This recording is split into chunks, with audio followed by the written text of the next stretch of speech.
life changed for me in the increments of just minutes and then seconds. I didn't know it was a terrorist bomb attack till I woke up in hospital. So for me, for all of us, that's all it was.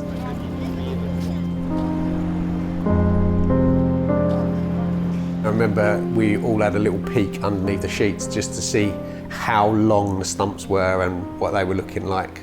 We were already starting to think, well, is there enough length to make her walking a viable option and for prosthetic rehab and stuff? The consultant was very clear to me in intensive care. He said, you will walk out of here. And I guess for me it was about trusting them. So we started early in intensive care, so liaising with the therapist there, making sure that she could get from lying to sitting and maintain her own sitting balance, reaching, those kind of things. They concentrated on building my core, building my confidence, and then working on how to get my balance right. It's all about trust. So I'm looking at them and having to take that leap of faith, of trust, that they will not only ensure that I do walk, but that if I fall, they're there. I think for every amputee, it's an emotional time when they first stand up. There's often a lump in everybody's throat when that happens, and then when you get your own leg and you're walking around on that, or two in her case, you know, it's a big moment, because it's almost like that's the start of the rest of your life. Matt was always there, and I was always holding his hand. And when I held his hand, I felt I was invincible. I could do anything. It was like, yeah, make me run, you know. But Matt clearly had to wean me off because I couldn't live my life with Matt. And we ended up on one session in the gym, and he was just holding onto my pinky finger.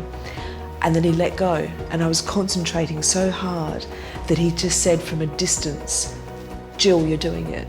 You've built that rapport for such a long time, and you've been through big steps to get to where you are, and it's that kind of final letting go bit. So I suppose it's that, you know, you go from clutching to holding to resting to nothing, and then they're on their own. When I left hospital, as a very beautiful gesture, he photocopied his hands and he said, now you'll never have to worry that you're out in the real world, because you can just put my hands up all throughout your house and you'll always be okay. I think she's very special. Pretty remarkable lady. We're amazed how motivated she is, and how positive, and how much positive energy she just radiates, and how hard she is working, and she finds nothing too hard.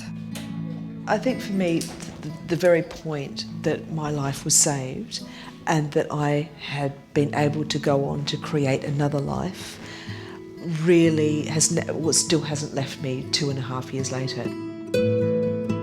She's very important to me. She's also a marker of what my body's been able to do. And that, again, I find extraordinary. I managed to have 37 weeks of being completely mobile, and then the birth that we wanted at the end of it. So fantastic. They're expecting, you know, baby, that's the happiest time of their life, and then when they're in pain and you help them, you make that difference, they're just so happy, and seeing that difference is just amazing for me. It's just such a great motivation for me to keep going and working, and I just absolutely love my job. People like Matt, people like Alina, just to me epitomise what it means to be a physio. So a medical role is about making sure we have life.